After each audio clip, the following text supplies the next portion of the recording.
ಸತ್ಯನ್ ನ್ಯೂಸ್ಗೆ ಸ್ವಾಗತ. ನಾನು ಸ್ಪಂದನ. ನೋಡೋಣ ಬನ್ನಿ ಇವತ್ತಿನ ಪ್ರಮುಖ ಸುದ್ದಿಗಳನ್ನು.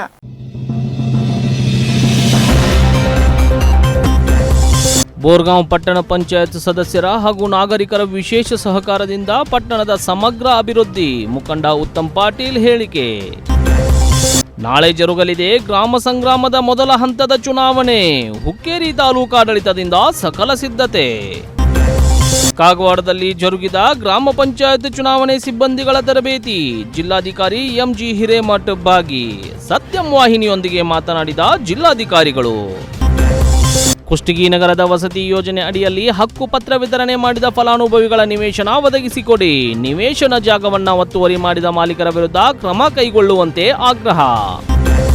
ಕೊಪ್ಪಳ ಜಿಲ್ಲೆ ಕುಷ್ಟಗಿ ಪಟ್ಟಣದ ಸಂದೀಪ್ ನಗರದ ವಸತಿ ಯೋಜನೆಯ ಅಡಿಯಲ್ಲಿ ಹಕ್ಕುಪತ್ರ ವಿತರಣೆ ಮಾಡಿದ ಫಲಾನುಭವಿಗಳ ನಿವೇಶನ ಒದಗಿಸಿಕೊಡುವಂತೆ ಮತ್ತು ನಿವೇಶನ ಜಾಗವನ್ನು ಒತ್ತುವರಿ ಮಾಡಿದ ಮಾಲೀಕರ ವಿರುದ್ಧ ಕ್ರಮ ಕೈಗೊಳ್ಳುವಂತೆ ಆಗ್ರಹಿಸಿ ಮನವಿ ಸಲ್ಲಿಸಿದರು. ಕೊಪ್ಪಳ ಜಿಲ್ಲೆ ಕುಷ್ಟಗಿ ಪಟ್ಟಣದ ವಾರ್ಡ್ ನಂಬರ್ 8ರಲ್ಲಿನ 1998-99ರಲ್ಲಿ ಸರ್ವೆ ನಂಬರ್ 190/F ಹಾಗೂ 190/A ರಲ್ಲಿ ಬರುವಂತಹ ಸರ್ಕಾರಿ ಜಮೀನಿನಲ್ಲಿ ಮಾಜಿ ಶಾಸಕ ದಿವಂಗತ ಹನುಮಂತಗೌಡ ಪಾಟೀಲ್ ಕೊರಡಕೇರಿ ಇವರ ಅಧಿಕಾರದ ಅವಧಿಯಲ್ಲಿ ಕುಷ್ಟಗಿ ಪಟ್ಟಣದ ನಿವಾಸಿಯಾದ ರಾಜೇಶ್ ಸಾಬ್ ದಾವಲ್ ಸಾಬ್ ಕನಕಾಪುರ್ ಇವರ ಜಮೀನನ್ನ ಸರ್ಕಾರ ಖರೀದಿ ಮಾಡಿ ಮನೆ ಇಲ್ಲದವರಿಗೆ ಮನೆ ಕಟ್ಟಿಕೊಳ್ಳಲು ನಿವೇಶನ ಹಂಚಿಕೆ ಮಾಡಿ ಹಕ್ಕುಪತ್ರವನ್ನ ನೀಡಲಾಯಿತು.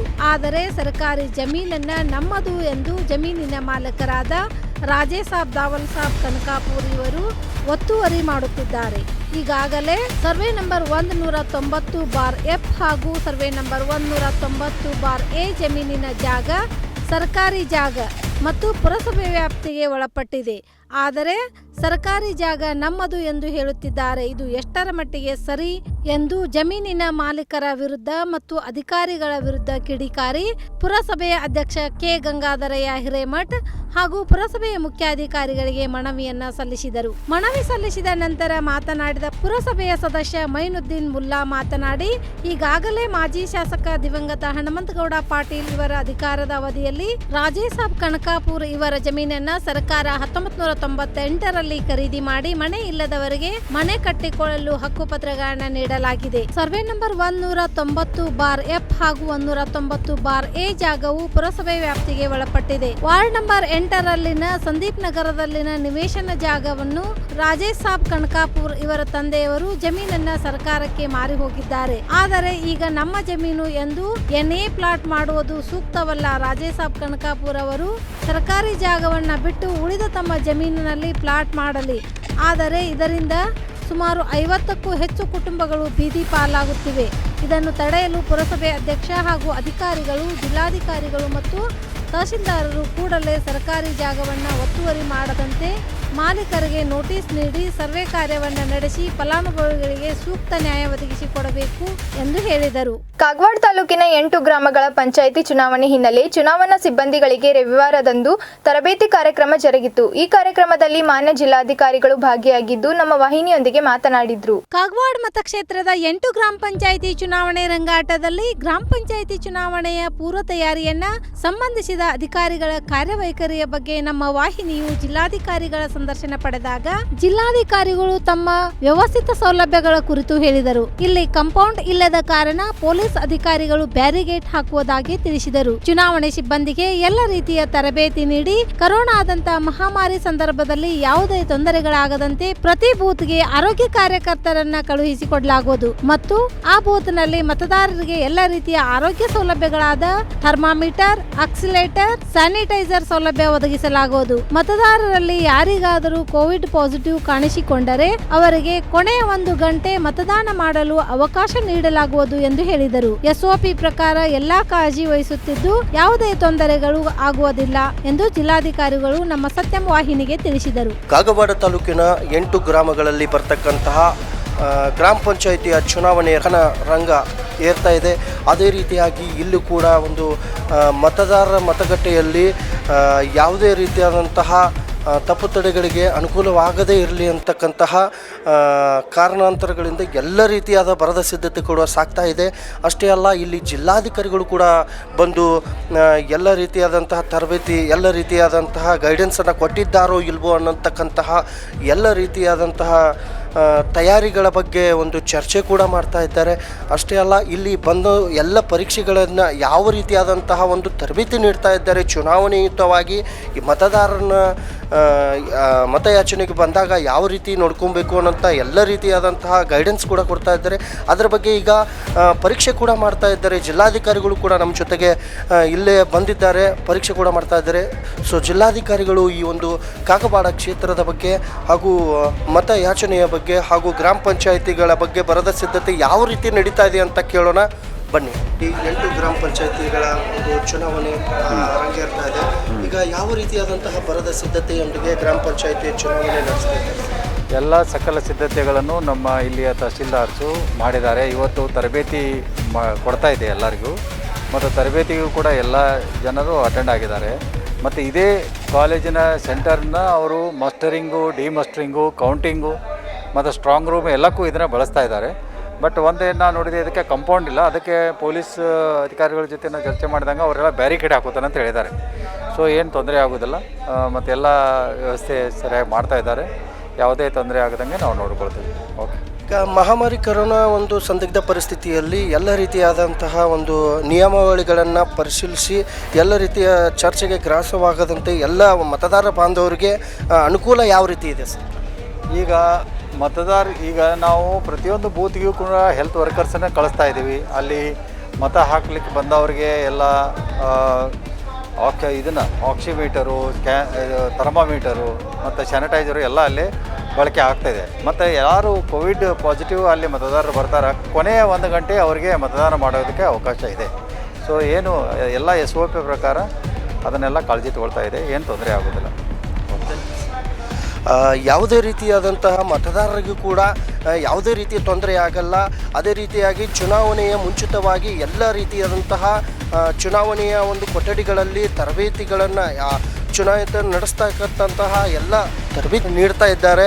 ಯಾವುದೇ ರೀತಿಯಾದಂತಹ ಕುಂದುಕೊರತೆಗಳನ್ನು ಆಗೋದಿಲ್ಲ ಅಂತಕ್ಕಂತಹ ಮಾತನ್ನು ಜಿಲ್ಲಾಧಿಕಾರಿಗಳು ಈಗ ಸ್ಪಷ್ಟಪಡಿಸಿದ್ದಾರೆ. ಹುಕ್ಕೇರಿ ತಾಲೂಕಿನ 51 ಗ್ರಾಮ ಪಂಚಾಯಿತಿಗಳಲ್ಲಿ ನಾಳೆ ಚುನಾವಣೆ ನಡೆಯಲಿದ್ದು ತಾಲೂಕಾಡಳಿತದಿಂದ ಸಕಲ ಸಿದ್ಧತೆಗಳನ್ನು ಮಾಡಿಕೊಳ್ಳಲಾಯಿತು. ಹುಕ್ಕೇರಿ ಮತ್ತು ಯಮಕನಮರಡಿ ವಿಧಾನಸಭಾ ಕ್ಷೇತ್ರದ ವ್ಯಾಪ್ತಿಯಲ್ಲಿ ಬರುವ 51 ಗ್ರಾಮ ಪಂಚಾಯಿತಿಗಳ ಚುನಾವಣೆ ನಾಳೆ ಜರುಗಲಿದ್ದು, ಇದರ ಹಿನ್ನೆಲೆಯಲ್ಲಿ ಸೋಮವಾರದಂದು ಹುಕ್ಕೇರಿ SK ಹೈಸ್ಕೂಲ್ ಮೈದಾನದಲ್ಲಿ ಚುನಾವಣಾ ವೀಕ್ಷಕ ಪ್ರೀತಂ ನಸ್ಲಾಪುರೆ ಹಾಗೂ ಹುಕ್ಕೇರಿ ತಹಶೀಲ್ದಾರ್ ಅಶೋಕ್ ಗುರಾನಿ ಇವರ ನೇತೃತ್ವದಲ್ಲಿ ಮತದಾನದ ಸಾಮಗ್ರಿಗಳನ್ನು ಚುನಾವಣಾ ಸಿಬ್ಬಂದಿಗಳಿಗೆ ಒದಗಿಸುವುದರ ಜೊತೆಗೆ ಸಕಲ ಪೂರ್ವ ಸಿದ್ಧತೆಗಳನ್ನ ಮಾಡಿಕೊಳ್ಳಲಾಯಿತು. ಒಟ್ಟು 2214 ಸಿಬ್ಬಂದಿಗಳು ಈ ಕ್ಷೇತ್ರದ ಗ್ರಾಮ ಪಂಚಾಯಿತಿ ಚುನಾವಣೆಯಲ್ಲಿ ಕಾರ್ಯನಿರ್ವಹಿಸಲಿದ್ದು 169 ಸೂಕ್ಷ್ಮ ಮತ್ತು 95 ಅತಿ ಸೂಕ್ಷ್ಮ ಮತಗಟ್ಟೆಗಳಿವೆ. ಈ ಕುರಿತಾಗಿ ಹುಕ್ಕೇರಿ ತಹಶೀಲ್ದಾರ್ ಅಶೋಕ್ ಗುರಾನಿ ನಮ್ಮ ವಾಹಿನಿಯೊಂದಿಗೆ ಮಾತನಾಡಿದ್ದಾರೆ.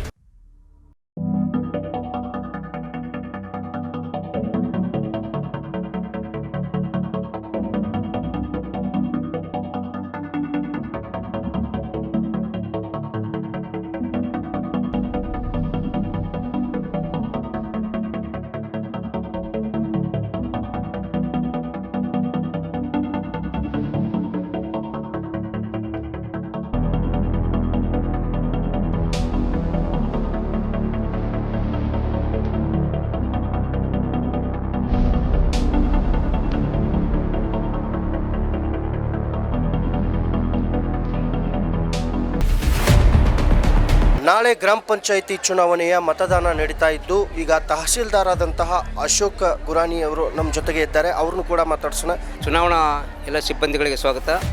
ಹುಕ್ಕೇರಿ ತಾಲೂಕಿನಲ್ಲಿ ಒಟ್ಟು 52 ಗ್ರಾಮ ಪಂಚಾಯತಿಗಳಿದ್ದು, ಅದರಲ್ಲಿ ಬಾಗೇವಾಡಿ ಒಂದು ಗ್ರಾಮ ಪಂಚಾಯತಿಯಲ್ಲಿ ಪೂರ್ಣವಾಗಿ ಅವಿರೋಧವಾಗಿದೆ. ಒಟ್ಟು 51 ಪಂಚಾಯತಿಗಳಿಗೆ ಚುನಾವಣೆ ನಡೀತಾ ಇದೆ. ಸೂಕ್ಷ್ಮ ಮತ್ತು ಅತಿ ಸೂಕ್ಷ್ಮಗಳ ಮತಗಳನ್ನು ಗುರುತಿಸಲಾಗಿದ್ದು, ಅದಕ್ಕೆ ಹೆಚ್ಚುವರಿ ಸಿಬ್ಬಂದಿಗಳನ್ನು ನೀಡಲಾಗಿದೆ. ಒಟ್ಟು ನಮ್ಮ ಈಗ ಚುನಾವಣೆ ನಡೆಯುವಂಥದ್ದು 369 ಮತಗಟ್ಟೆಗಳಿಗೆ ಚುನಾವಣೆ ನಡೀತಿದೆ.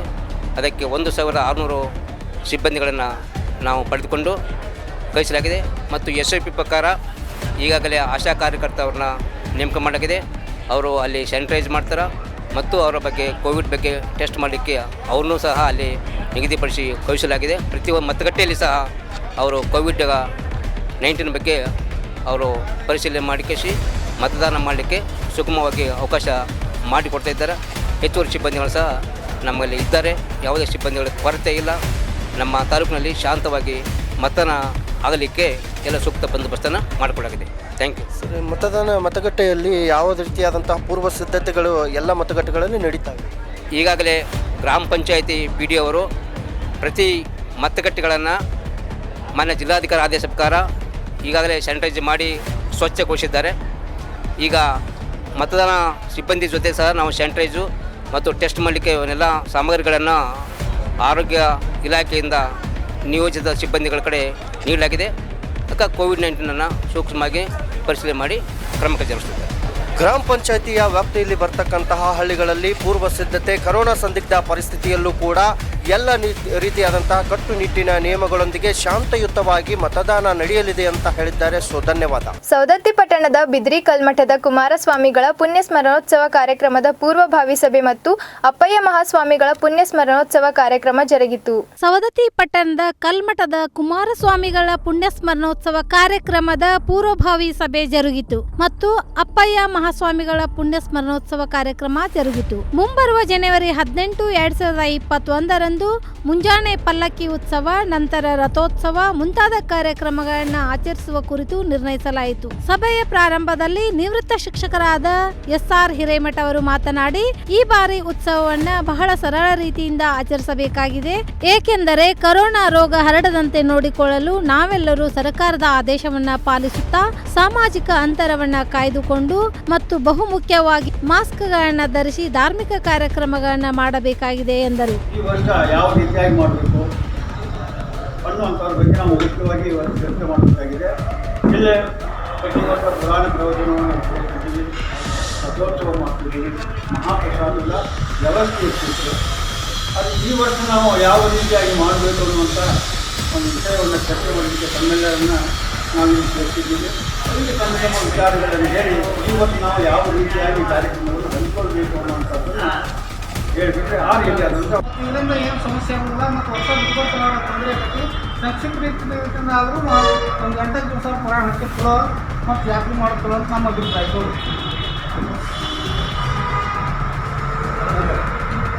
ಪ್ರವಚನ ಚುರುಕು ಅಂದ್ರೆ ಪಾಠ್ಯೋತ್ಸವ ಅಂದ್ರೆ ಪೂರಾ ಮಾಡೋದಿಲ್ಲ. ಯಾಕಂದ್ರೆ ಬಿಟ್ಟೋದ್ರೆ ಯಾವಾಗ ಕೆಲಸ ಆಗಿಲ್ಲ. ಮತ್ತು ಹೊಸ ವರ್ಷ ಆಗತ್ತೆ. ಹೊಸ ವರ್ಷದಿಂದ ಮತ್ತು ಕುಮಾರಪ್ಪನ ಪಾರ್ಟಿ ಮಾಡೋದ್ರಿಂದ ಅದು ಕಡಿಮೆ ಆಗತ್ತೆ ಅನ್ನೋದು ನಮ್ಮ ವಿಚಾರ. ಸಭೆಯಲ್ಲಿ ಮೂಲಿಮಠದ ಶ್ರೀ ಮಲ್ಲಿಕಾರ್ಜುನ ಮಹಾಸ್ವಾಮಿಗಳು ದಿವ್ಯ ಸಾನ್ನಿಧ್ಯ ವಹಿಸಿದ್ದರು. ಅದೇ ರೀತಿಯಾಗಿ ಬಿದಿರಿ ಕಲ್ಮಠದ ಶಿವಲಿಂಗ ಸ್ವಾಮಿಗಳು ಸಹ ಉಪಸ್ಥಿತರಿದ್ದರು. ಈ ಒಂದು ಪೂರ್ವಭಾವಿ ಸಭೆಯಲ್ಲಿ ಜಂಗಮ ಸಮಾಜದ ಅಧ್ಯಕ್ಷರಾದ IP Patil, SP Hiremath, Dundayya Ramareddy Math, Somaiah ಗುದ್ದಯ್ಯನವರ Math, ಗಣ್ಯರಾದ Shankaragouda Patil, Allam ಪ್ರಭುನವರ್, Ningappa ಮೀಸಿ, AG Bilgi, MT ಸಿಗ್ಲಿ, ಚಂದ್ರಣ್ಣ ಸವಟಗಿ, ಆನಂದ್ ಜಾನ್ವೇಕರ್, ಉದಯ್ ಹೂಗಾರ್ ಸೇರಿದಂತೆ ಸವದತ್ತಿ ಪಟ್ಟಣದ ಗಣ್ಯರು ಹಾಗೂ ಬಿದಿರಿ ಕಲ್ಮಠದ ಭಕ್ತರು ಸಭೆಯಲ್ಲಿ ಉಪಸ್ಥಿತರಿದ್ದರು. ಬಾಗಲಕೋಟೆ ಜಿಲ್ಲೆ ಹುನಗುಂದ ತಾಲೂಕು ಕೂಡಲ ಸಂಗಮದ ಉದ್ಯಮಿ ವೀರೇಶ್ ಸರ್ಗನಾಚಾರಿ ನೇತೃತ್ವದಲ್ಲಿ ಕರ್ನಾಟಕ ಮೊದಲ IPS ಅಧಿಕಾರಿ ಹೈದರಾಬಾದ್ನ ಪೊಲೀಸ್ ಕಮಿಷನರ್ VC ಸಜ್ಜನರ್ ಅವರನ್ನು ಭೇಟಿ ಮಾಡಿ ಸನ್ಮಾನಿಸಲಾಯಿತು. ಬಾಗಲಕೋಟೆ ಜಿಲ್ಲೆ ಹುನಗುಂದ ತಾಲೂಕಿನ ಕೂಡಲ ಸಂಗಮದ ಉದ್ಯಮಿ ವೀರೇಶ್ ಸರ್ಗನಾಚಾರಿ ನೇತೃತ್ವದಲ್ಲಿ ಕರ್ನಾಟಕ ಮೊದಲ IPS ಅಧಿಕಾರಿ ಹೈದರಾಬಾದ್ನ ಪೊಲೀಸ್ ಕಮಿಷನರ್ VC ಸಜ್ಜನರ್ ಅವರನ್ನ ಭೇಟಿ ಮಾಡಿ ಸನ್ಮಾನಿಸಲಾಯಿತು. ಸನ್ಮಾನಿಸಿ ಮಾತನಾಡಿದ ವೀರೇಶ್ ಸರ್ಗನಾಚಾರಿ, ಕರ್ನಾಟಕ ಮೂಲದ ಅಧಿಕಾರಿಯೊಬ್ಬರು ಹೈದರಾಬಾದ್ನಲ್ಲಿ ಒಳ್ಳೆಯ ಹೆಸರು ಮಾಡಿ ಸಮಾಜಘಾತುಕ ಶಕ್ತಿಯನ್ನ ಹೆಡೆಮುರಿ ಕಟ್ಟಲು ಯಶಸ್ವಿಯಾಗಿದ್ದಾರೆ. ಇಂತಹ ಅಧಿಕಾರಿಯನ್ನ ಸನ್ಮಾನಿಸಿದ್ದು ಖುಷಿ ತಂದಿದೆ ಎಂದರು. VC ಸಜ್ಜನ್ ಅವರು ಹೈದರಾಬಾದ್ನಲ್ಲಿ ನಡೆದಿದ್ದ ಗ್ಯಾಂಗ್ ರೇಪ್ ಪ್ರಕರಣದ ಆರೋಪಿಗಳನ್ನ ಎನ್ಕೌಂಟರ್ ಮಾಡುವ ಮೂಲಕ ಆರೋಪಿಯನ್ನ ಶಿವನ ಪಾದಕ್ಕೆ ಸೇರಿಸಿದ್ದು ಗಮನಾರ್ಹ ಎಂದರು. ಖಾಸಗಿ ಶಾಲೆಯೊಂದರಿಂದ TC ತೆಗೆದುಕೊಳ್ಳುವುದಕ್ಕೆ ಪರದಾಡುತ್ತಿರುವ ಹಿಂದುಳಿದ ವರ್ಗದ ಕುಟುಂಬ ವಿದ್ಯಾರ್ಥಿಗಳಿಗೆ ಕೂಡಲೇ ಸಂಬಂಧಿಸಿದ ಅಧಿಕಾರಿಗಳು ಮಧ್ಯಪ್ರವೇಶ ಮಾಡುವಂತೆ ಪಾಲಕರ ಪರವಾಗಿ ಪತ್ರಕರ್ತ ಬಸವರಾಜು ಮನವಿ ಮಾಡಿದ್ದಾರೆ. ಬೆಳಗಾವಿ ಜಿಲ್ಲೆ ಕಿತ್ತೂರು ತಾಲೂಕಿನ ಮಾರ್ಗನಕೊಪ್ಪ ಗ್ರಾಮದ ಹಿಂದುಳಿದ ವರ್ಗದ SC ಸಮುದಾಯದ ಕುಟುಂಬದ ಬಾಬು ಮುಂದಿನಮಣಿಯವರ ಮಕ್ಕಳು ಕಳೆದ 2 ವರ್ಷಗಳಿಂದ ಬೆಳಗಾವಿ ನಗರದ ಸೇಂಟ್ ಜಾನ್ ಹೈಸ್ಕೂಲ್ನಲ್ಲಿ ವ್ಯಾಸಂಗ ಮಾಡುತ್ತಿದ್ದರು. ಆದರೆ ಕೆಲವು ಸಮಸ್ಯೆಗಳಿಂದ ಹಾಗೂ ಇತ್ತೀಚೆಗೆ ಇವರ ಚಿಕ್ಕಪ್ಪನವರು ತೀರಿಕೊಂಡಿದ್ದರಿಂದ ಇವರು ಅಲ್ಲಿ ವ್ಯಾಸಂಗ ಮಾಡಲು ಇಚ್ಛಿಸುವುದಿಲ್ಲ.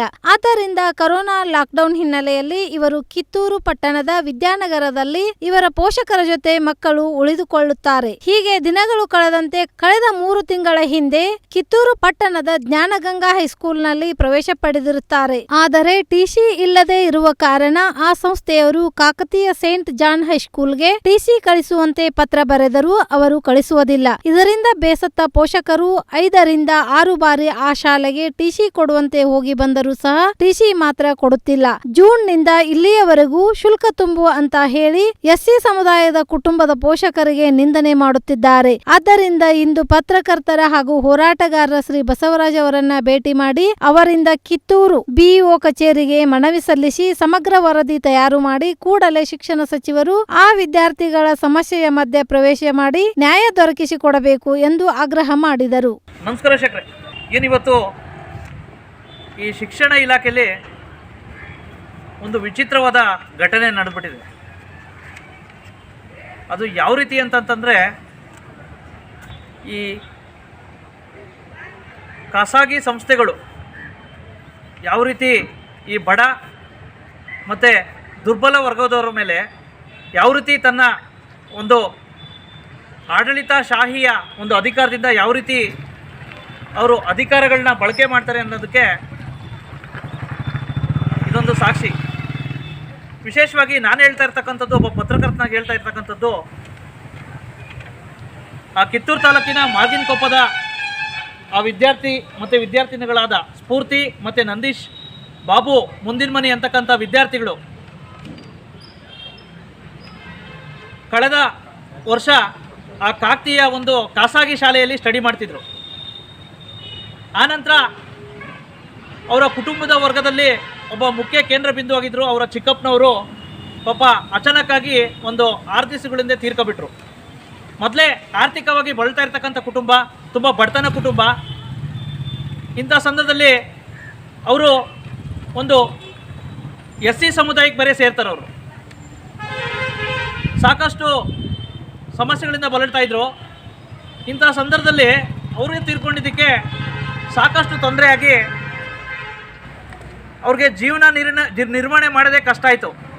ಹಾಗಾಗಿ ಆ ಕಾಕತಿಯಿಂದ ಇಲ್ಲೇ ಸ್ಥಳೀಯವಾಗಿರ್ತಕ್ಕಂಥ ಕಿತ್ತೂರು ಪಟ್ಟಣದಲ್ಲಿರ್ತಕ್ಕಂಥ ಒಂದು ಖಾಸಗಿ ಶಾಲೆಗೆ ಅವರು ಪ್ರವೇಶ ಮಾಡ್ತಾರೆ ತನ್ನ ವಿದ್ಯಾಭ್ಯಾಸಕ್ಕಾಗಿ.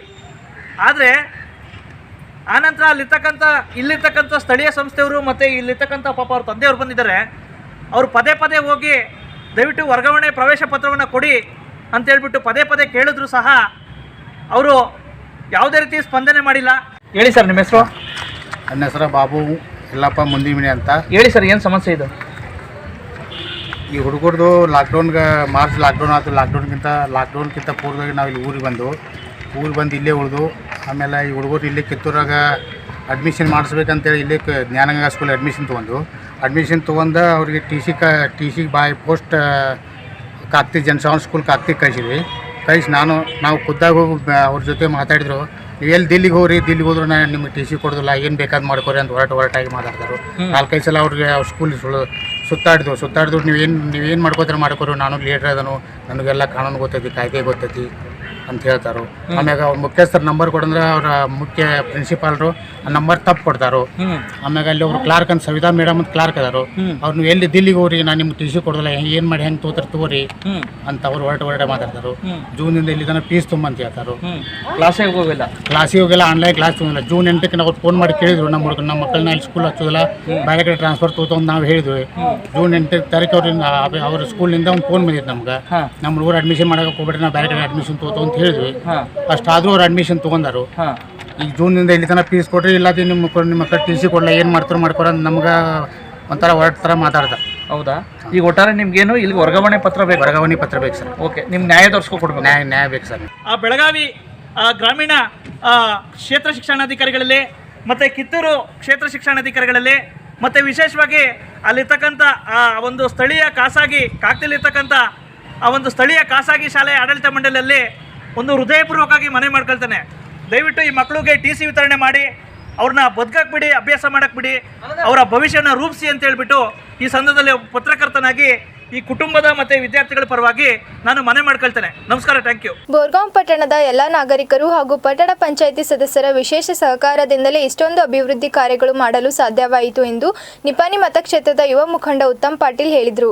ಬೋರ್ಗಾಂವ್ ಗ್ರಾಮ ಪಂಚಾಯಿತಿಗೆ ಪಟ್ಟಣ ಪಂಚಾಯಿತಿ ದರ್ಜೆ ಸಿಕ್ಕ ನಂತರ ಸರ್ಕಾರದ ವಿವಿಧ ಯೋಜನೆಗಳಡಿ ಅನುದಾನವನ್ನ ಮಂಜೂರಾತಿ ಮಾಡಿಸಿ ಪಟ್ಟಣದ ಸಮಗ್ರ ಅಭಿವೃದ್ಧಿಗೆ ಪ್ರಯತ್ನಿಸಲಾಯಿತು. ಪಟ್ಟಣ ಸೇರಿದಂತೆ ಉಪನಗರಗಳಲ್ಲಿ ಕೂಡ ರಸ್ತೆ, ಚರಂಡಿ, ವಿದ್ಯುತ್, ಕುಡಿಯುವ ನೀರು, ಜಲಕುಂಭ, ಸಿಸಿ ರಸ್ತೆ, ಬಡ ಮಕ್ಕಳಿಗೆ ಉಚಿತ ಲ್ಯಾಪ್ಟಾಪ್, ಉಚಿತ ಅನಿಲ್ ಗ್ಯಾಸ್ ವಿತರಣೆ, ಅಂಗವಿಕಲರಿಗೆ ತ್ರಿಚಕ್ರ ವಾಹನ ವಿತರಣೆ, ವಾಟರ್ ಫಿಲ್ಟರ್ ಸೇರಿದಂತೆ ವಿವಿಧ ಅಭಿವೃದ್ಧಿ ಕಾರ್ಯಗಳಿಗೆ ಆದ್ಯತೆ ನೀಡಲಾಯಿತು. ಪಟ್ಟಣ ಪಂಚಾಯಿತಿ ಮೇಲ್ದರ್ಜೆಯ ನಂತರ 4 ವರ್ಷಗಳಲ್ಲಿ ಸುಮಾರು 20 ಕೋಟಿಗಳವರೆಗೆ ಅಭಿವೃದ್ಧಿ ಕಾಮಗಾರಿಗಳನ್ನ ಕೈಗೊಳ್ಳಲಾಗಿದೆ. ಪಟ್ಟಣದ ಎಲ್ಲ ನಾಗರಿಕರು ಹಾಗೂ ಪಟ್ಟಣ ಪಂಚಾಯಿತಿ ಸದಸ್ಯರ ವಿಶೇಷ ಸಹಕಾರದಿಂದಲೇ ಇಷ್ಟೊಂದು ಅಭಿವೃದ್ಧಿ ಕಾರ್ಯಗಳು ಮಾಡಲು ಸಾಧ್ಯವಾಯಿತು ಎಂದು निपाणी मतक्षेत्राचा युवा मुखंड उत्तम पाटील ಹೇಳಿದರು. खऱ्या अर्थानं 5 वर्षांमध्ये आम्ही जवळपास 18 ते 20 कोटी रुपयेपर्यंतची कामं त्यात नगरोत्थान सोडून विशेष निधी आणून मागच्या गव्हर्नमेंटमध्ये असून दे, ह्या गव्हर्नमेंटमध्ये असून दे, अनेक विशेष पॅकेज आणून बोरगावचं कायापालट करण्याचा आम्ही नगरपंचायतीच्या माध्यमातून प्रामाणिक प्रयत्न या ठिकाणी केला आहे. ಸೋಮವಾರ ಪಟ್ಟಣದಲ್ಲಿ ವಾರ್ಡ್ ಕ್ರಮ ಸಂಖ್ಯೆ 9 ಹಾಗೂ ವಾರ್ಡ್ ಕ್ರಮ ಸಂಖ್ಯೆ 14ರಲ್ಲಿ ಚರಂಡಿ ಹಾಗೂ ಸಿಸಿ ರಸ್ತೆ ಕಾಮಗಾರಿಗೆ ಚಾಲನೆ ನೀಡಿ ಉತ್ತಮ್ ಪಾಟೀಲ್ ಮಾತನಾಡಿದರು. त्याचबरोबर आज या ठिकाणी वार्ड नंबर 14 मध्ये राजू बसनवर ते तुकाराम बोरे यांच्या घरापर्यंत गटर काम त्याला एकूण 7,90,000 आणि वार्ड नंबर 9 मध्ये सगळे सीसी रोड त्याला 2,80,000 असं टोटल 10 लाखाचा या ठिकाणी कामांची शुभारंभ आम्ही ಈ ಕಾಮಗಾರಿಗಳಿಗೆ ಪಟ್ಟಣ ಪಂಚಾಯಿತಿಯ 15ನೇ ಹಣಕಾಸು ಯೋಜನೆಯಡಿ 10 ಲಕ್ಷ ಮಂಜೂರಾಗಿದ್ದು ಶೀಘ್ರವೇ ಕಾಮಗಾರಿ ಪೂರ್ಣಗೊಳಿಸಲಾಗುವುದು. ಉಳಿದ ವಾರ್ಡುಗಳಲ್ಲಿ ಕೂಡ ಅಭಿವೃದ್ಧಿ ಕಾಮಗಾರಿ ಕೈಗೊಂಡು ನಾಗರಿಕರ ಬೇಡಿಕೆಗೆ ಸ್ಪಂದಿಸಲಾಗುವುದು ಎಂದು ಉತ್ತಮ್ ಪಾಟೀಲ್ ಭರವಸೆ ನೀಡಿದರು. 2.5 वर्षांपासून 2.5 वर्षाची कालावधी संपल्यानंतर जे 2.5 वर्षासाठी नगराध्यक्ष आणि उपनगराध्यक्ष निवड व्हायची होती त्याला विलंब झाल्यामुळं 2 वर्षे जरा कामाला संतगती या ठिकाणी प्राप्त झाली. कारण या 2 वर्षामध्ये ज्या 2.5 वर्षामध्ये पहिला आम्ही जी कामं केलो त्यानंतर ह्या 2.5 वर्षामध्ये त्या गतीनं कामं होऊ शकली नाहीत. कारण अध्यक्ष उपाध्यक्ष नसल्यामुळं आम्हाला फार त्या ठिकाणी अडचणी आल्या. परंतु अजून वेळ गेलेली नाही. अजून 6 महिने आपल्याकडे वेळ आहे आणि या 6 महिन्याच्या कालावधीमध्ये उरलेली कामं आम्ही या ठिकाणी पట్టణ पंचायतीच्या माध्यमातून करतो असं नागरिकांना आम्ही ग्वाही देतो. ಪಟ್ಟಣ ಪಂಚಾಯಿತಿ ಅಧ್ಯಕ್ಷ ಸಂಗಪ್ಪ ಐದ್ಮಾಳೆ, ಉಪಾಧ್ಯಕ್ಷೆ ನಸೀಮಾ ಮುಜಾವರ್, ಸದಸ್ಯ ಅಭಯ್ ಕುಮಾರ್ ಮಗ್ದೂಮ್, ಮಾಣಿಕ್ ಕುಂಬಾರ್, ಶಿವಾನಂದ್ ಇಂಗ್ಲಿ, ಪ್ರದೀಪ್ ಮಾಳಿ, ಬಾಹುಬಲಿ ಸೋಬಾಣೆ, ರಾಜು ಮಗ್ದೂಮ್, ಬಾಬಾಸಾಹೇಬ್ ವಾಟಾಳೆ, ಬಾಳು ಮಡಿವಾಳ್, ದಶರಥ್ ಗೋಸಾವಿ, ಉತ್ತಮ್ ಗೋಸಾವಿ, ಉದಯ್ ಕುಮಾರ್ ಹವಲೆ, ಬಾಳು ಮಡಿವಾಳ್, ರಂಜಾನ್ ಮಿರ್ಜೆ, ಶ್ರೀಶೈಲ್ ಮಡಿವಾಳ್, ಮಹಾವೀರ್ ಗೋಟೂರಿ ಸೇರಿದಂತೆ ನಾಗರಿಕರು ಹಾಜರಿದ್ದರು. ಇವಿಷ್ಟು ಇವತ್ತಿನ ಪ್ರಮುಖ ಸುದ್ದಿಗಳು. ನಿರಂತರ ಸುದ್ದಿ ಹಾಗೂ ಮನರಂಜನೆಗಾಗಿ ನೋಡ್ತಾ ಇರಿ ಸತ್ಯಂ ಟಿವಿ ಕನ್ನಡ. ನಮ್ಮ ನಡೆ ಸತ್ಯದ ಕಡೆ.